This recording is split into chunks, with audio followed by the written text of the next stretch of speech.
Good evening to all of you बेटा, good evening. Chapter number 1 चल रहा है हमारा रियल नंबर्स का।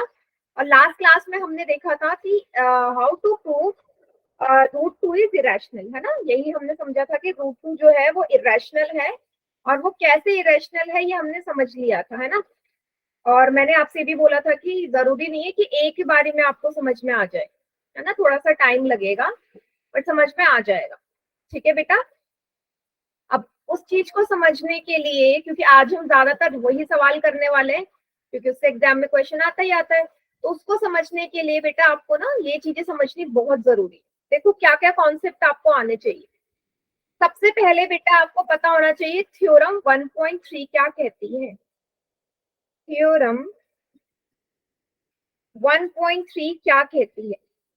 थ्योरम 1.3 कहती है कि अगर कोई भी प्राइम नंबर p है, p क्या है? एक प्राइम नंबर, कोई भी प्राइम नंबर हो सकता है p की जगह। तो अगर कोई भी प्राइम नंबर p किसी नंबर के स्क्वायर को डिवाइड करता है, कोई भी नंबर के स्क्वायर को डिवाइड कर रहा है, तो अपने आप, ठीक है, तो अपने आप जो यही प्राइम नंबर होगा उस नंबर के स्क्वायर रूट को भी डिवाइड करेगा।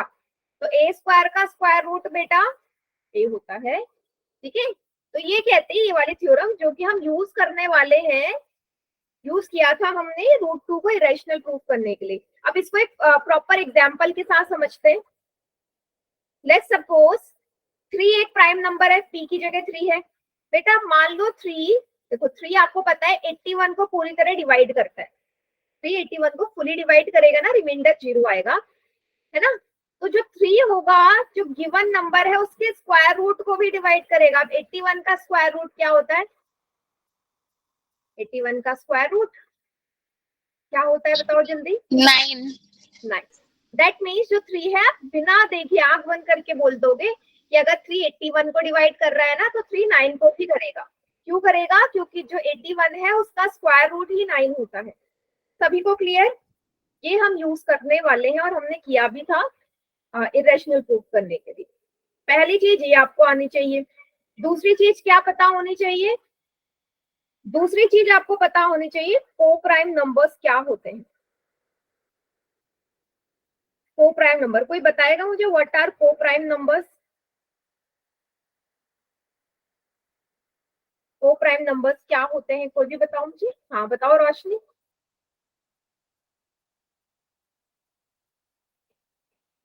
माइक ऑन करके कोई भी बताओ। व्हाट आर को प्राइम नंबर्स? मैम जिसका फैक्टर सिर्फ 1 हो। Very good, lovely. और जिसका फैक्टर 1 हो, या ये भी बोल सकते हैं जिसका एचसीएफ 1 आए, या ऐसे बोल सकते हो हाँ जो एक या खुद से डिवाइड हो। बहुत बढ़िया, बहुत सारी डेफिनेशन हो सकती है। तो ऐसे कोई भी दो नंबर्स, हमेशा पेयर में होगा, ऐसे कोई भी दो नंबर जिनके फैक्टर अगर आप करो, जैसे 2 के फैक्टर्स क्या क्या होते हैं, या 2 किस किस से डिवाइड होता है? 1 और खुद से। सेम 3 किससे डिवाइड होता है? 1 से और खुद से। तो अगर मैं आपसे बोलूं भाई इन दोनों में कॉमन क्या है, तो आप बोलोगे इन दोनों में कॉमन सिर्फ 1 है। तो 1 ऐसा नंबर है जो हर नंबर का कॉमन होता है ना, क्योंकि 1 हर नंबर का फैक्टर होता है। 1 is the factor of every number, है ना। तो 2 और 3 में 1 के अलावा कोई भी कॉमन नहीं है, तो 2 और 3 को हम क्या बोलेंगे? यही हमारे को प्राइम नंबर्स है। को प्राइम नंबर हमेशा पेयर में होते हैं। ठीक है, अगर मैं आपको इसी तरीके से चेक करने के लिए बोलूं 2 एंड 4 का, अब को प्राइम से मतलब यहाँ पे ये नहीं है कि नंबर प्राइम होंगे। यहाँ ये नहीं बोला कि नंबर का जो पेयर होगा वो प्राइम होगा, कोई भी हो सकता है। ठीक है, जैसे 2 के हमने फैक्टर करे 1 और 2, और 4 के हमने फैक्टर्स लिख लिए 1 2 एंड 4। तो अब यहाँ पे आपको साफ नजर आ रहा है ना, एक्सेप्ट 1 2 भी यहाँ कॉमन है, दोनों में, दोनों में 2 भी कॉमन है ना। यस। तो क्या 2 और 4 हमारे को प्राइम नंबर्स होंगे? तो क्या 2 और 4 को प्राइम होंगे? नहीं, है ना, क्योंकि हमने बोला अभी अभी डेफिनेशन के अकॉर्डिंग सिर्फ 1 फैक्टर होना चाहिए या 1 कॉमन होना चाहिए, तो ये को प्राइम नहीं। ठीक है, अब मैं को प्राइम का इसलिए बता रही हूँ क्योंकि जब भी हम किसी भी नंबर को इरेशनल प्रूफ करते हैं या रैशनल नंबर की हम डेफिनेशन लेके चलते हैं ना, तो हम ये मानते हैं कि जो आप a अपॉन बी ले रहे हो ना, a अपॉन बी ले रहे हो ना, ये हमारे कोप्राइम होते हैं। तो इसको समझने के लिए आपको ये भी पता होना चाहिए कि कोप्राइम क्या होते हैं, तभी आप सॉल्व कर पाओगे, क्योंकि लास्ट में हमने यही प्रूव करना है। क्योंकि जैसे ही मैं प्रूव कर दूंगी कोप्राइम नहीं है, तो मेरा जो कॉन्ट्राडिक्शन था वो रॉन्ग हो जाएगा, क्वेश्चन मेरा सॉल्व। ठीक है, कोप्राइम सभी को क्लियर, 1.3 सभी को क्लियर, इतना बताइए मुझे। Yes ma'am. एक क्वेश्चन दे दो पोल में 1.3 से रिलेटेड, यस मैम। रेडी हो? हाँ, ठीक है, तो चलिए क्वेश्चन है आपका ये, क्या लिखा है, सिंपल सा है, फिर बोल दिया इफ इफ 2 डिवाइड 100, 100 को कौन डिवाइड कर रहा है, 2 डिवाइड कर रहा है, तो 2 विल डिवाइड डैश ऑल्सो, तो 2 किसी और को भी डिवाइड करेगा, किसको करेगा वो नंबर आपने लिखना है। यूज ओनली पोल सेक्शन, पोल में करना है।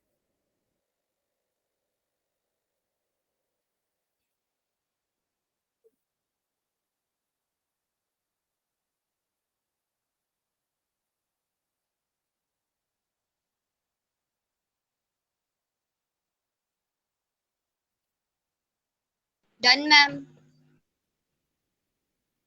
गुड, बहुत बढ़िया, 4 बच्चों ने आंसर किया, 4 का। हाँ बोलो बेटा। Done ma'am. हो गया, बढ़िया, करेक्ट अभी तक सभी का।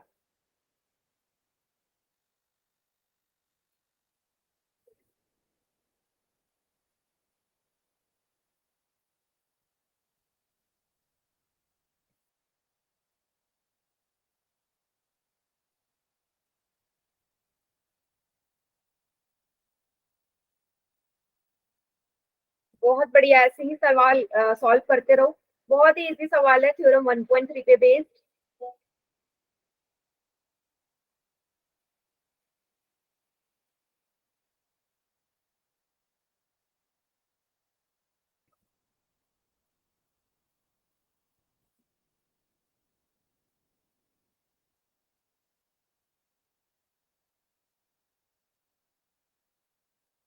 Very good.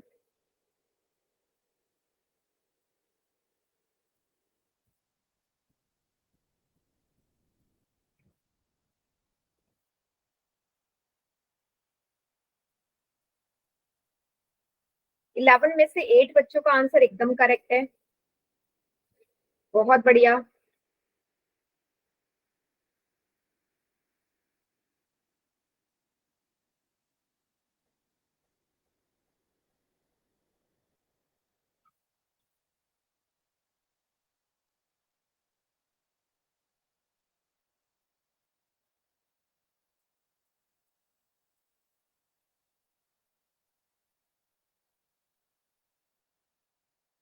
बेटा 2 3 4 बच्चों ने गलत करा है ये।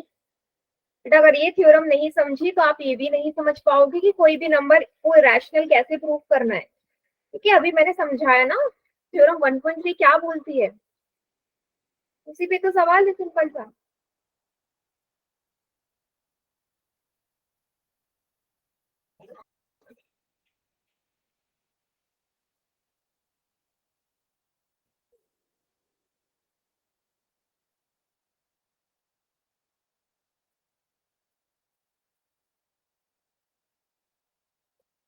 17 बच्चों का आंसर आ गया, बाकी जो भी क्लास में, बेटा देखो इस क्वेश्चन को करने में टाइम नहीं लगेगा, इसलिए जल्दी जल्दी करो, फिर आगे बढ़ते हैं।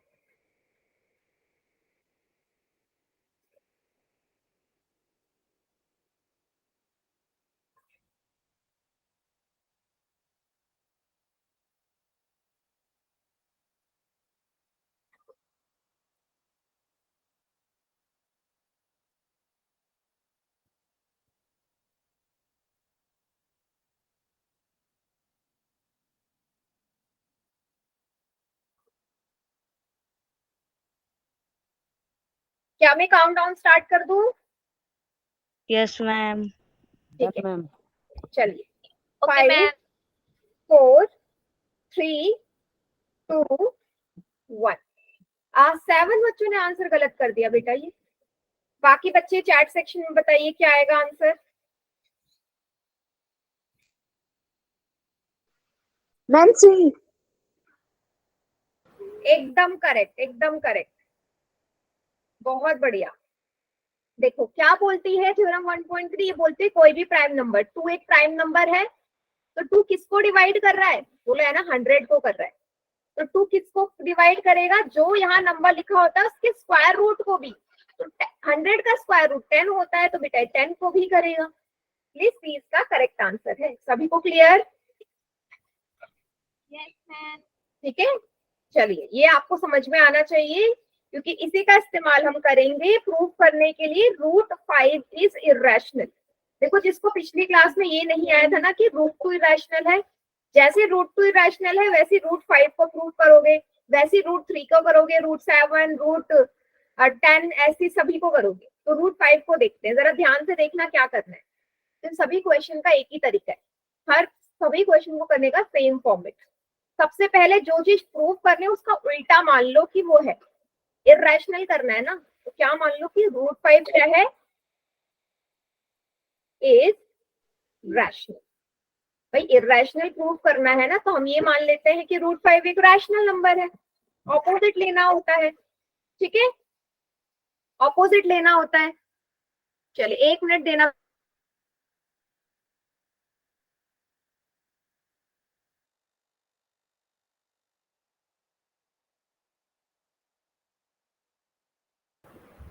चलिए रूट 5 को हमने रैशनल मान लिया। भाई कोई भी रैशनल नंबर होता है तो मैं क्या मान लेती हूँ, rational number a upon B की फॉर्म में ले लू। रैशनल नंबर जो भी होगा उसको हम न्यूमरेटर अपॉन डिनोमिनेटर की फॉर्म में लिखते हैं ना, a अपॉन बी। क्या किस तरीके से लेना है कि a और b हमारे क्या हो, इंटीजर्स भी हो, अकॉर्डिंग टू डेफिनेशन इंटीजर्स भी होने चाहिए, को प्राइम भी होने चाहिए। इतना सभी को क्लियर है? भाई रैशनल नंबर की डेफिनेशन सबको याद है ना, कि कोई भी नंबर रैशनल कब होता है, जब p और q, वहां हम p अपॉन q लेते थे, या मैं a और b से ले रही हूँ, तो जो a और b है वो इंटीजर्स होने चाहिए, और इंटीजर्स के साथ को प्राइम भी। को प्राइम अभी अभी मैंने एक्सप्लेन किया कि मतलब a और b में, a और b का जो कॉमन फैक्टर होगा वो क्या होगा, सिर्फ 1 होगा। इतना समझ में आ रहा है? को प्राइम का मतलब ये तो बताया। अब मैंने Yes, ए और ma'am. बी को को प्राइम माना है, दैट मीन्स इनका कॉमन फैक्टर तो 1 ही होगा ना, 1 के अलावा कोई नंबर नहीं हो सकता, जो मैं मान के चल रही हूँ।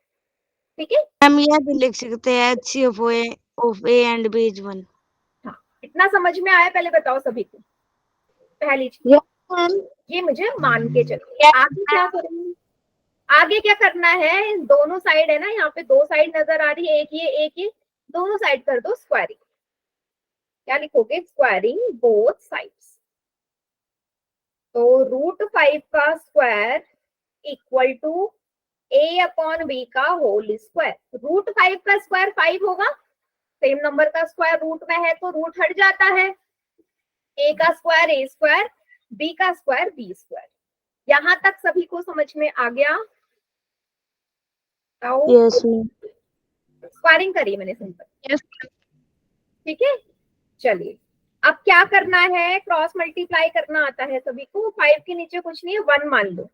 क्रॉस मल्टीप्लाई में ऐसा होता है, ये नंबर 5 के साथ जाएगा, ये a के साथ, तो आप क्या लिखोगे बेटा, इसे क्रॉस मल्टीप्लाई में b स्क्वायर 5 से मल्टीप्लाई होगा, और जो 1 है ये a स्क्वायर से। यहां तक समझ में आया? रिपीट कहां से करना है सचिन, कौन सी स्टेप से, कौन से स्टेप से? माइक ऑन करके बेटा बीच में पूछ लिया करो।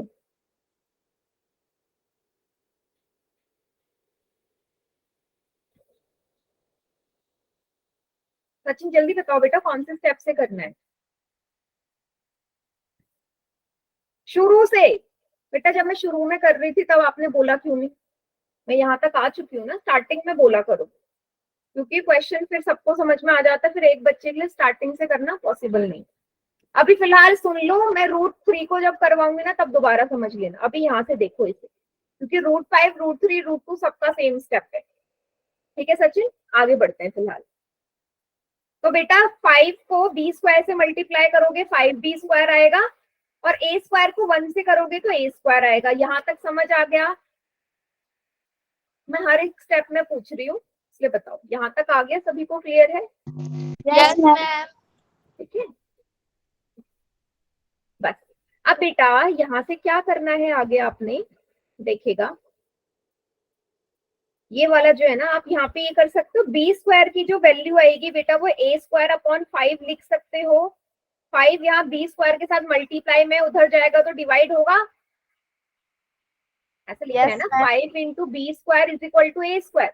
तो बी स्क्वायर की वैल्यू क्या आएगी, ए स्क्वायर अपॉन 5, क्योंकि 5 उधर चले जाएगा तो ऑब्वियसली नीचे डिवाइड में आ जाएगा, मल्टीप्लाई का उल्टा डिवाइड।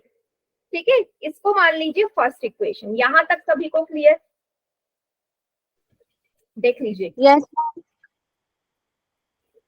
ठीक है, चलो अब ये जो पहली इक्वेशन आई इसको देख के ना मुझे एक चीज समझ में आ रही है, इसको देखना। यहाँ लिखा है बेटा ए स्क्वायर अपॉन 5। बेटा इसका मतलब क्या है कि ए स्क्वायर को कौन डिवाइड कर रहा है, 5। तो आप ये बोल सकते हो कि ए स्क्वायर को कौन डिवाइड कर रहा है, 5 कर रहा है ना, नीचे 5 लिखा है ए स्क्वायर के, ए स्क्वायर के नीचे 5 लिखा है, दैट मीन्स ए स्क्वायर को 5 डिवाइड कर रहा होगा, हाँ या ना। yes, ma'am. जिसके नीचे जो नंबर लिखा है वो डिवाइड करेगा। बेटा 5 एक प्राइम नंबर है, थ्योरम 1.3 के अकॉर्डिंग अगर कोई प्राइम नंबर किसी के स्क्वायर को डिवाइड करता है तो वही प्राइम नंबर उसके स्क्वायर रूट को भी करता है, मतलब ए को कौन डिवाइड करेगा, 5 करेगा या नहीं करेगा, स्क्वायर रूट है ना स्क्वायर का। इतना क्लियर, थ्योरम 1.3 मैंने अप्लाई कर दी। ठीक है, तो यहां से मुझे क्या समझ में आ गया, मुझे यहां से समझ में आ गया भाई कि जो ए स्क्वायर है ना, जो ए है उसको 5 डिवाइड करता है, ए को 5 डिवाइड करता है, पहली चीज मुझे ये समझ में आ गई। अब देखिएगा आगे, आगे क्या करना है, आगे क्या करना है इस स्लाइड में बताती हूँ, देखिएगा। बेटा जहां ए है ना, अब क्या करना है, जहां ए है उसकी जगह 5m पुट कर दो। अब 5m क्यों पुट कर रही हूँ, 5m क्यों पुट कर रही हूँ, क्योंकि यहाँ a के नीचे 5 है, a के नीचे 5 है तो 5m पुट करो, a के नीचे 2 होता तो 2m पुट करते, a के नीचे 3 होता तो 3m पुट करते, तो जहां a है 5m पुट कर दो। कौन सी इक्वेशन में, पहली इक्वेशन में। पहली इक्वेशन क्या है, B square is equal to A square upon 5, तो जहां a है वहां क्या पुट करना है, 5m, 5m का होल स्क्वायर अपॉन 5। इतना समझ में आया, मैंने क्या किया, a की जगह 5m पुट कर दिया और कुछ नहीं। अभी आप सोच रहे होंगे ऐसा क्यों कर रहे हैं, धीरे धीरे सब समझ में आएगा कि क्यों कर रहे हैं ऐसा, क्या जरूरत है इसे करने की, सब समझ में आ जाएगा। फिलहाल जो मैं करते जा रही हूँ वो समझ में आ रहा है, लास्ट में फिर सब बताऊंगी मैंने ऐसा क्यों किया। क्लियर है इतना, Yes, ma'am. अब बेटा आप इसको सॉल्व करोगे, क्या आएगा, B square is equal to 5 का स्क्वायर 25, m का स्क्वायर m स्क्वायर अपॉन 5। एक एक स्टेप पूछ रही हूँ, ठीक है यहाँ तक। Yes, ma'am. 5 का स्क्वायर, हाँ संजय के नाम से जो बच्चा बेटा क्या हुआ, कौन यहाँ प्रॉब्लम, इस तरफ कुछ, No, ma'am. ठीक है, तो चलिए। अब बेटा 5 और 25 कट जाएंगे, 5 1 जा 5, 5 5 जा 25, क्या आ गया, B square equal to 5m square आ गया। ठीक है, 5 से मैंने 25 को काट दिया, ठीक।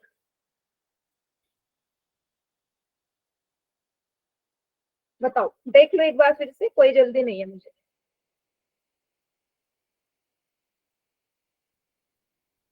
अभी फिलहाल इतना दिमाग मत लगाओ कि मैं क्यों कर रही हूँ ऐसा, जब मैं एक बार शुरू से लास्ट तक समझाऊंगी ना तब आपको खुद समझ में आ जाएगा कि हम क्यों कर रहे हैं। स्टेप पे ध्यान दो, ठीक है। चलिए आगे क्या करना है, अब हमने बेटा m स्क्वायर की वैल्यू, m स्क्वायर किसके बराबर आ जाएगा, बी स्क्वायर अपॉन 5, ये 5 इधर चले जाएगा बी स्क्वायर के नीचे।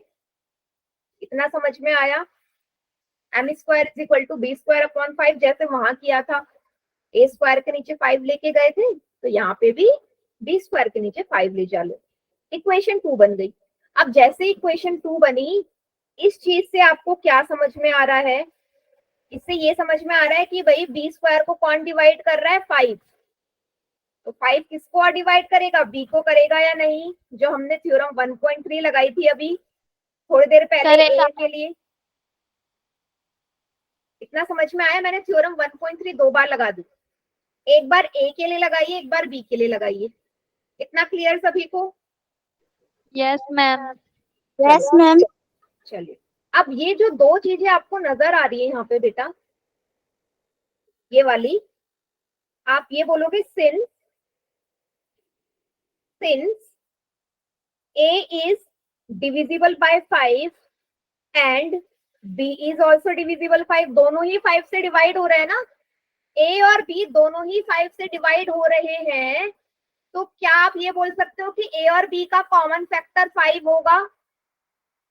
Yes, ma'am. Yes, ma'am. Yes, ma'am. So A and B have common factor 5. भाई 5 दोनों से डिवाइड हो रहा है ना, या 5 दोनों को डिवाइड कर रहा है? 5 दोनों को डिवाइड कर रहा है, दैट मीन्स 5 इनका फैक्टर हो गया। बेटा अब एक चीज समझो, अगर 5 इनका फैक्टर है तो क्या अब ए और बी को प्राइम रहेंगे? खुद सोचो। No, ma'am. को प्राइम की डेफिनेशन तो ये थी भाई, को प्राइम में 1 के अलावा कुछ और नहीं होता कॉमन, लेकिन जैसे ही मैं आगे प्रूव करते गई मैंने ये दिखा दिया कि ए और बी का कॉमन फैक्टर 5 है, तो जैसे ही इसका कॉमन फैक्टर 1 के अलावा कुछ और हुआ तो इसका मतलब ए और बी को प्राइम नहीं है। इतना समझ में आया क्या? बताओ सभी Yes, बच्चे, ma'am. यही तो हमें करना है, Yes, ma'am. बस हो गया। तो आप क्या बोलोगे? इसीलिए therefore A and B are not co-prime, Co-prime number. नहीं है, co-prime नहीं है, तो आप क्या बोलोगे? तो our assumption was wrong, our assumption was wrong, मतलब जो मैंने माना था वो गलत था। क्या माना था?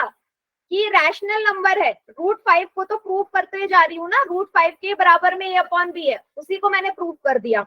हेंस क्या लिखोगे लास्ट में? Hence √5 is irrational. भाई जो मैं लेके चली थी वो तो गलत हो गया ना, अब जो मैं लेके चली थी वो गलत हो गया तो वो इररेशनल हो गया। हाँ, अब मुझे बताओ सभी बच्चे, क्या समझ में आया? कुछ तो आया होगा। देखो लास्ट क्लास में √2 करवाया था तो उससे कुछ आया होगा, अब मैंने √5 करवा दिया तो उससे भी कुछ ना कुछ आया होगा। बताइए सभी बच्चे, बताओ, और देख लो एक बार पूरा सॉल्यूशन।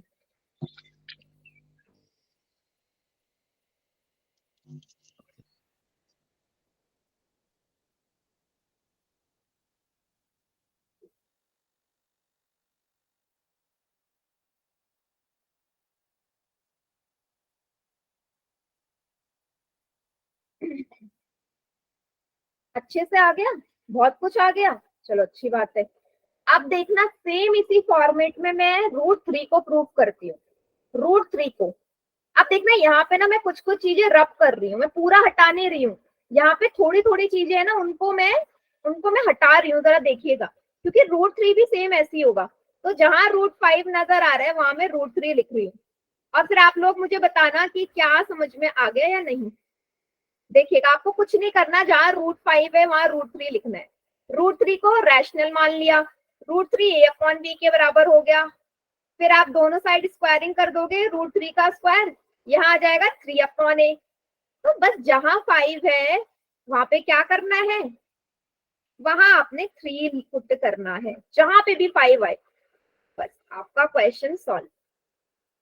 सभी बच्चे देखो, क्या मैं सही कर रही हूँ? कर सकती हूँ? मैं पूरा क्वेश्चन क्यों रब करूं?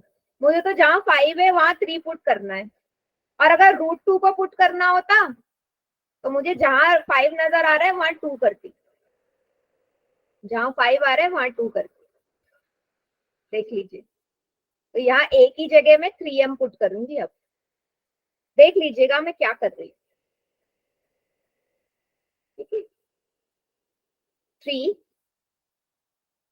A स्क्वायर अपॉन 3, 3 3 3 3 3 3, मेरा पूरा क्वेश्चन सॉल्व हो गया जैसे ही मैंने यहाँ पे 3 को पुट करा, ठीक है। तो 3m स्क्वायर अपॉन 3, 3 यहाँ आएगा 9, यहाँ आएगा 3, ये 3 3 जा 9 कैंसिल हो गया, ये आ गया 3m स्क्वायर। देखो बेटा, जहाँ √5 है वहां मैंने 3 पुट करके पूरा क्वेश्चन 2 मिनट के अंदर सॉल्व कर लिया, सेम वही फॉर्मेट।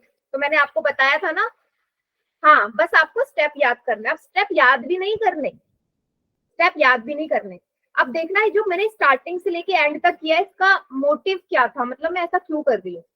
देखो बेटा, हम अगर किसी भी नंबर को कोप्राइम, जब आप बड़ी क्लास में आओगे ना, आपका हम एक चैप्टर आता है, ठीक है, उसमें आप ऐसे ही प्रूव करते हो, जो प्रूव करना होता है उसका ऑपोजिट लेते हो। तो जैसे ही आप जो मान के चले हो वो गलत प्रूफ हो जाए तो आपका आंसर आ जाता है, ठीक है। कुछ क्वेश्चंस ऐसे ही सॉल्व होते हैं। तो मैंने कोप्राइम जैसे ही माना, कोप्राइम जैसे ही माना, तो अगर लास्ट में ये प्रूफ कर दूं कि कोप्राइम नहीं है, कोप्राइम मान के चली हूँ, और लास्ट तक आते आते मैंने ये प्रूफ कर दिया कोप्राइम नहीं है, तो जैसे ही मैंने प्रूफ किया कोप्राइम नहीं है, दैट मीन्स वो इर्रेशनल है। तो आप सभी को समझ में आया कि हम ऐसे स्टेप क्यों कर रहे हैं। इसीलिए कर रहे हैं कि मैं उसको कोप्राइम प्रूफ जो हमने मान के चला उसको रॉन्ग प्रूफ कर दूं, जो मान के चलो अपने आप को ही गलत प्रूफ करना है। हाँ, स्टेप थोड़े बहुत आपको याद करने पड़ेंगे, वो बेटा प्रैक्टिस से हो जाएगा, जितनी आप प्रैक्टिस करोगे। ऐसी मैं आपसे √7 बोल दूं, √7 भी कर लोगे, 3 की जगह 7 लिखना है जहाँ 3 है। Yes, ma'am. √10 वो भी ऐसे ही करोगे, √11 बोलो वो भी ऐसे ही करोगे, ठीक है। इसे नोट डाउन करो सभी बच्चे, फिर इसके आगे जो दूसरे टाइप के आते हैं वो कैसे करना है वो समझाते हैं। Very good. सचिन के नाम से जो बच्चा है, बेटा आप मुझे बताओ, कुछ तो समझ में आया होगा। सचिन एंड प्रवीण, है ना, क्लियर है।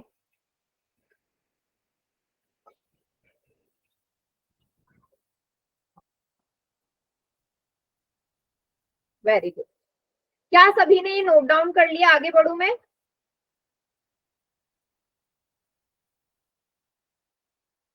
चलो फिर आगे देखिएगा किस तरीके का सवाल है। √5 कर लिया मैंने। अब है ये वाला, अगर आप यहाँ ध्यान से देखोगे, अब यहाँ कॉम्बिनेशन वाले नंबर आएंगे, कॉम्बिनेशन वाले। अब तक सिंपल ये था √3 √5, अब उसके साथ कुछ और नंबर आ रहा है, मुझे प्रूव करना है 3√2 इर्रेशनल है। तो साफ नजर आ रहा है जब भी किसी नंबर, देखो 3 एक रैशनल नंबर है, 3 एक रैशनल नंबर है, क्या लिखा हुआ है 3√2 का मतलब क्या है, पहले तो मीनिंग समझो इसका। 3√2 का मतलब यही तो है 3 इंटू √2, 3√2 का मीनिंग यही होता है 3 इंटू √2। बेटा 3 एक रैशनल नंबर है, √2 इर्रेशनल है, हम ऑलरेडी प्रूव कर सकते हैं, करा हुआ है कि थ्योरम 1.4 यही कहती है √2 इर्रेशनल है। तो जब भी रैशनल में इर्रेशनल की मल्टीप्लाई होती है हमेशा इर्रेशनल ही आता है, रैशनल में इर्रेशनल की मल्टीप्लाई होगी इर्रेशनल आएगा। तो मुझे ऑलरेडी पता है कि इर्रेशनल है, बट मुझे यहाँ पे इसको प्रूव करके दिखाना है। सबसे पहली लाइन क्या होगी, कोई बताएगा मुझे, सबसे पहली line. Ma'am, let us assume. हाँ very good, let us assume that 3√2 is rational. Rational number and Yes, line सबकी वही है, रिपीटेड, रैशनल नंबर। अगर 3√2 रैशनल नंबर है, इसको हम a/b की फॉर्म में लिख सकते हैं, where a and b are integers and also coprime। ठीक है, सभी को क्लियर है इतना। Yes, ma'am. Yes, ma'am. है ना, वही कर रहा था मैं।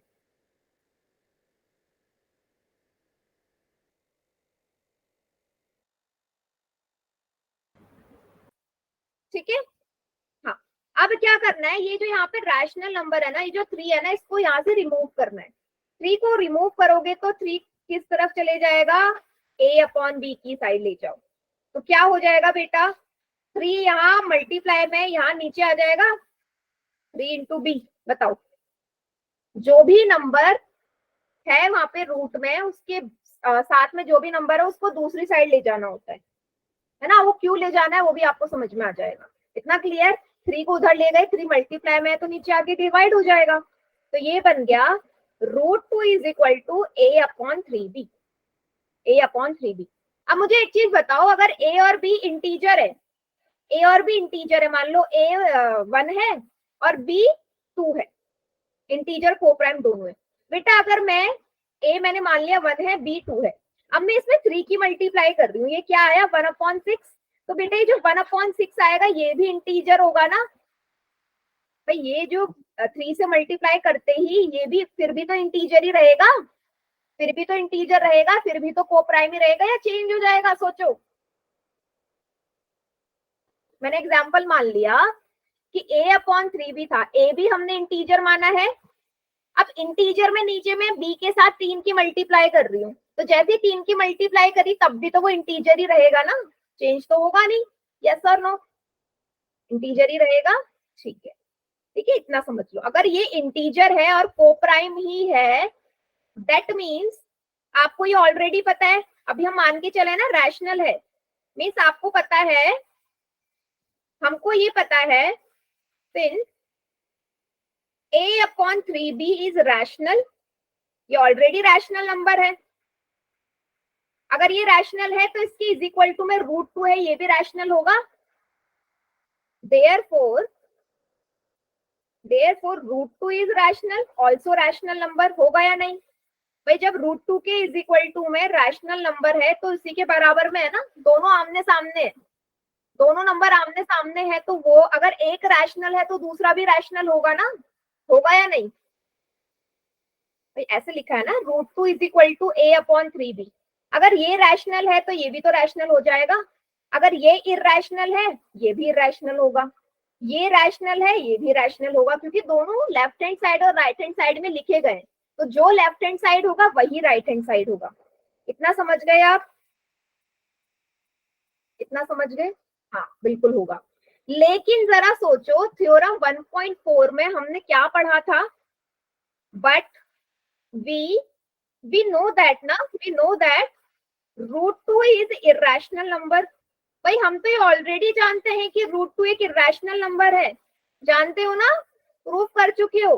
अगर √2 इरैशनल है सो a/3 भी इरैशनल होगा या नहीं? क्योंकि ये उसके बगल में लिखा हुआ है, सामने लिखा है। बताओ, ये हम जानते हैं √2 इरैशनल है, अगर √2 इरैशनल है तो उसके सामने a/3 भी लिखा है, वो भी इरैशनल हो जाएगा। क्लियर इतना? वो भी इरैशनल हो गया। बस तो हमारी एजम्पशन रॉन्ग हो गई ना, एज्यूम क्या करा था कि रैशनल है, तो our assumption was wrong, assumption was wrong, जैसे ही रॉन्ग हुई हेंस 3√2 इज इरैशनल। देखो कितनी जल्दी हो गया, हुआ ना? था इजी।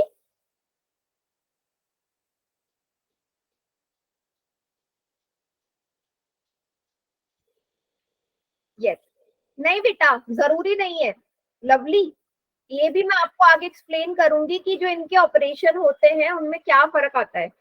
आप ये मत सोचना कि अगर किसी भी इरैशनल और रैशनल को ऐड मल्टीप्लाई ये सब कर रहे हैं तो हमेशा इरैशनल आएगा, जरूरी नहीं है, वो हम आगे पढ़ेंगे। पहले मुझे इतना बताओ, क्लियर है सभी को? हाँ, मैंने पहले बोला, देखो मैं पहले ये एज्यूम करके चली थी ना कि रैशनल है, मैं एज्यूम करके चली थी कि रैशनल है, बट हमें थ्योरम 1.4 से ये पता है कि इरैशनल है। भाई मैंने मान के तो चला रैशनल है, सही बोला आपने कि हम मान के चले थे, बट ये तो हमें ऑलरेडी, ये मैंने माना हुआ है, ये मैंने एज्यूम किया है, माना है, और ये वाला जो है √2 वाला पार्ट ये तो थ्योरम है, ऑलरेडी प्रूव्ड है। तो आप किसको यकीन मानोगे? आप किसका यकीन मानोगे? जो आप मन से मान के चल रहे हो या जो ऑलरेडी प्रूव्ड है? जो ऑलरेडी प्रूव्ड है उसी को तो सच मानोगे। इसलिए मैंने बोला कि √2 इरैशनल है, क्योंकि हम ऑलरेडी प्रूव कर चुके हैं, है ना। जो पहली वाली लाइन है वो तो मैंने अपने दिमाग से ऐसे सोच लिया कि रैशनल है, ये मैंने प्रूव नहीं किया कि रैशनल है। क्लियर? क्या अभी भी कोई ऐसा बच्चा है जिसे ये समझ में नहीं आया हो?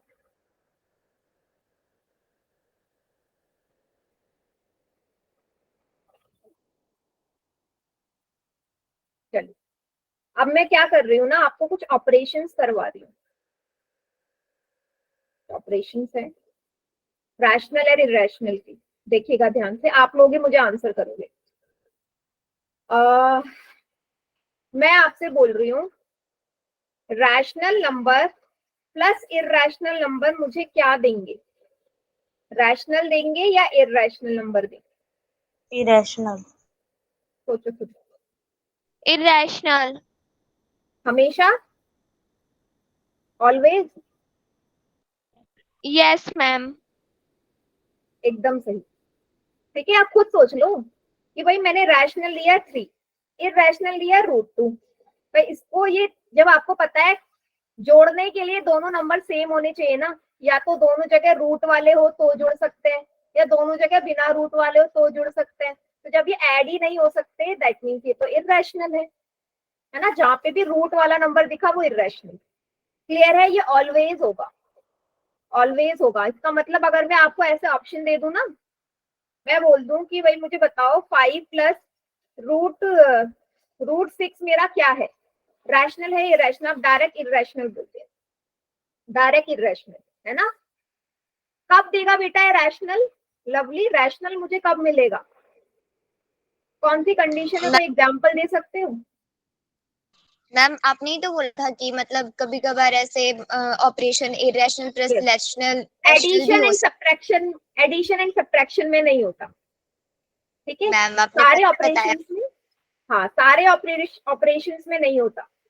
देखो सेम अगर मैं माइनस का करूं कि रैशनल में से इरेशनल को माइनस करो तो भी इरेशनल मिलेगा ना, बस प्लस की जगह माइनस लगाना है, क्योंकि ये भी सब्ट्रैक्ट नहीं हो सकते, तो ये भी आपको ऑलवेज इरेशनल मिलेगा। क्या ये चीज सभी को क्लियर? प्लस और माइनस हमेशा इरेशनल देंगे अगर आप उसमें रैशनल या तो ऐड करो या सब्ट्रैक्ट करो। क्लियर इतना? yes ma'am, अच्छा अब ना मल्टीप्लाई का केस देखते हैं। मल्टीप्लाई में बताओ इरेशनल और इरेशनल की मल्टीप्लाई करूं तो क्या मिलेगा? रैशनल मिलेगा या irrational, rational भी मिल सकता है मैम, irrational भी। और कोई? सौरभ बोल रहा है दोनों मिल सकते हैं, और कोई? मैम irrational मिलेगा, इरेशनल मिलेगा हमेशा। और चलो मैं एग्जांपल बताती हूँ। सौरभ वेरी गुड, आपने एकदम करेक्ट बताया। एक एग्जांपल लेते हैं, √2 इंटू √3। बेटा ये √6 आएगा, 2 इंटू 3 6। अब √6 आपको पता है इरेशनल होता है, इरेशनल है, ठीक है। लेकिन अगर मैं √2 इंटू √2 कर दूं, ये तो मुझे 2 मिलेगा, फिर ये तो रैशनल हो गया। दैट मीन्स हमेशा जरूरी नहीं है ना, कभी मुझे रैशनल भी मिल सकता है, कभी इरेशनल भी मिल सकता है। सबको दिख रहा है क्या? yes ma'am. दोनों इरेशनल हो, हर बार जरूरी नहीं है रैशनल मिले, मुझे रैशनल भी मिल सकता है। ठीक है, चलिए और आगे देखना। अगर मैं आपसे बोलूं भाई √2 प्लस 3√2 कितने होंगे, ऐड करके क्या आएगा? आंसर बताओ, आंसर क्या आएगा? 3 मैम 6 होता है। 6 आएगा मैम आंसर। 4√2, 4√2। और कोई? क्या लगता है? नहीं करेक्ट बेटा, इसको आप यहाँ 1 मान लो, 1 और 3 को जोड़ो 4√2 आएगा। क्लियर? 4√2 आएगा। yes ma'am. ठीक है, तो इसको भूलना मत। अब मैं क्या कर रही हूँ, एक क्वेश्चन दे रही हूँ।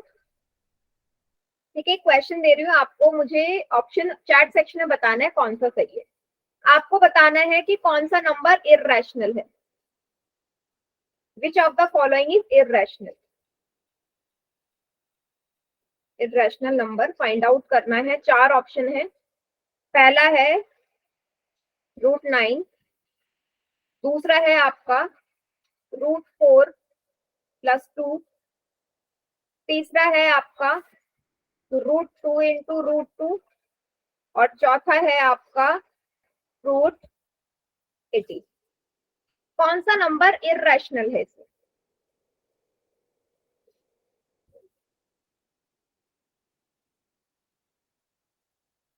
चैट सेक्शन में ऑप्शन लिखो जो आपको लगता है।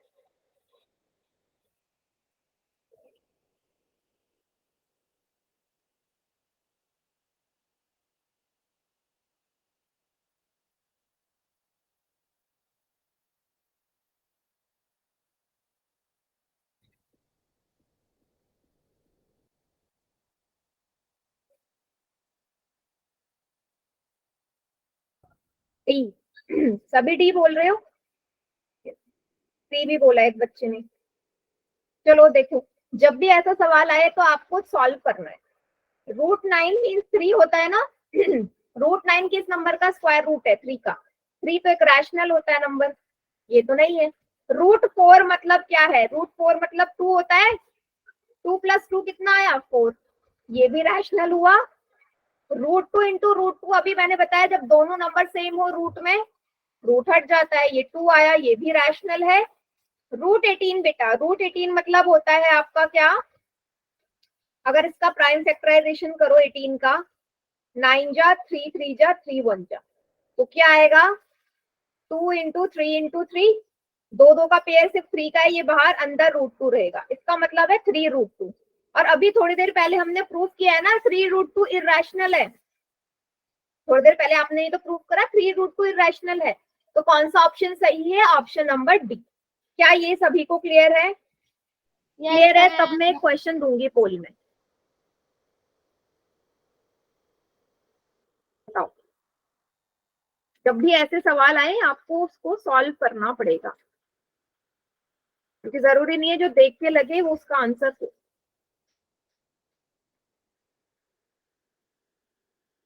दे दो एक सवाल पोल में। Yes ma'am. चलिए, क्वेश्चन है आपका ये। आपसे बोला है इफ √5 इज इर्रेशनल, बोला है √5 इर्रेशनल है, तो √5 + 4 क्या होगा? रैशनल, इर्रेशनल, बोथ, या none of the above? √5 already given है, इर्रेशनल है।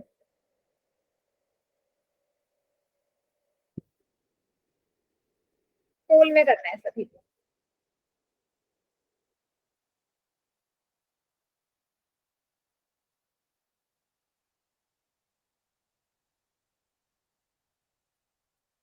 बहुत बढ़िया, ध्यान से देखो बेटा, अभी थोड़ी देर पहले यही एक्सप्लेन किया है मैंने, काफी टाइम लगा के, तो आंसर सबका ठीक आना चाहिए।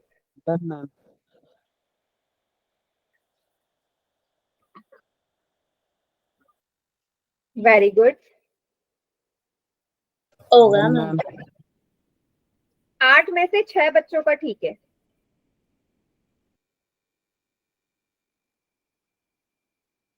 बहुत बढ़िया, सबको आंसर करना है। Done ma'am.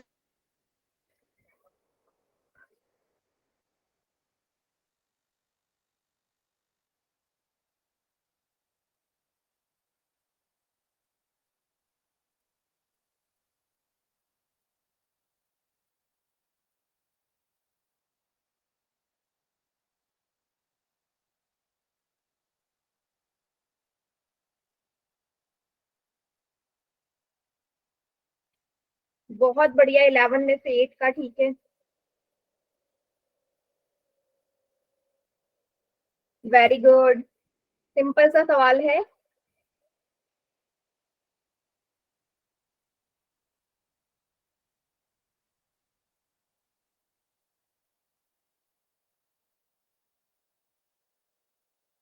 कीजिए सभी बच्चे फोल्ड।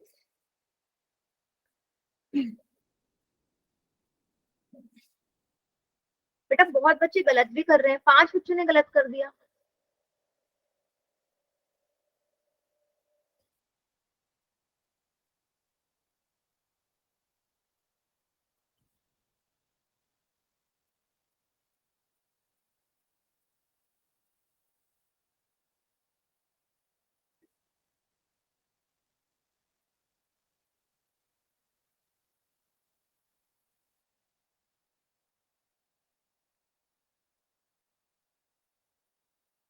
अठारह बच्चों का आ गया।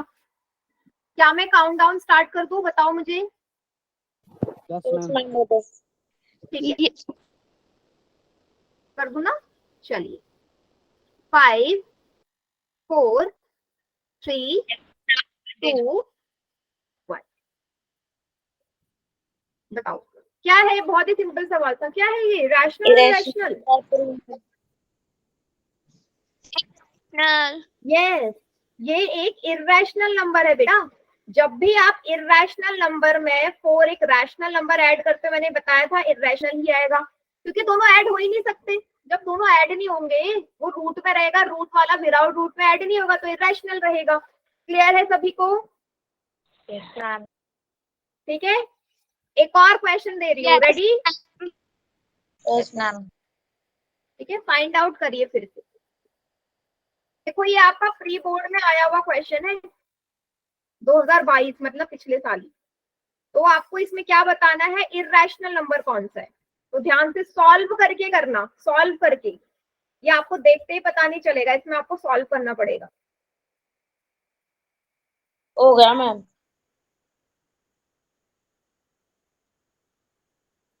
गुड, बहुत बढ़िया, अभी तक सबका ठीक है।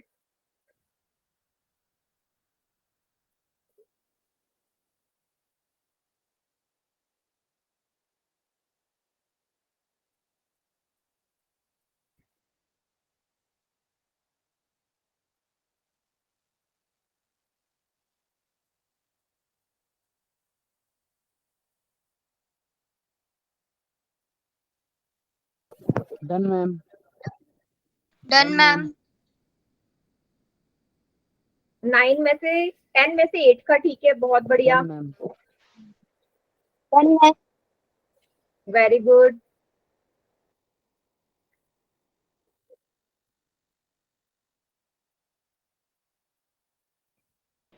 We have done.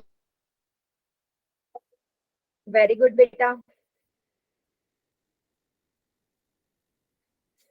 Done, ma'am. 13 में से 10 का ठीक है, बहुत बढ़िया, वेरी गुड।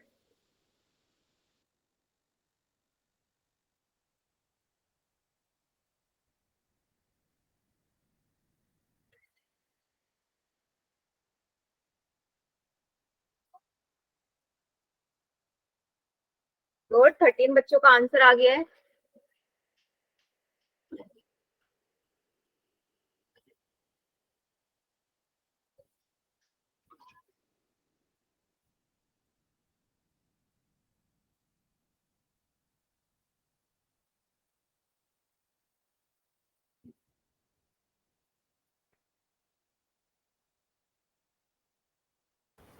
बेटा जल्दी करो आगे, 13 ही बच्चों का आया answer.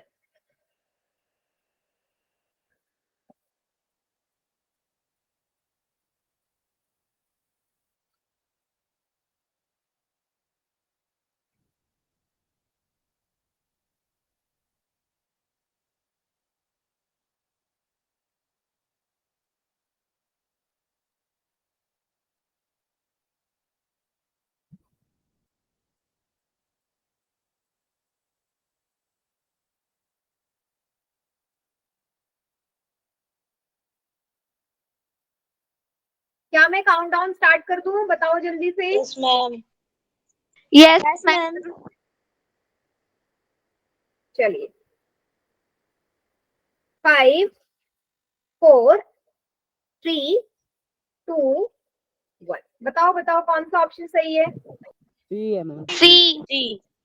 Yes, Ma'am, C option. हाँ, ये पहले वाला सॉल्व करोगे, √4 मतलब तो 2 होता है, √4 मतलब 2 होता है ना, 2 इंटू 2 4 आया, 4 एक रैशनल नंबर है।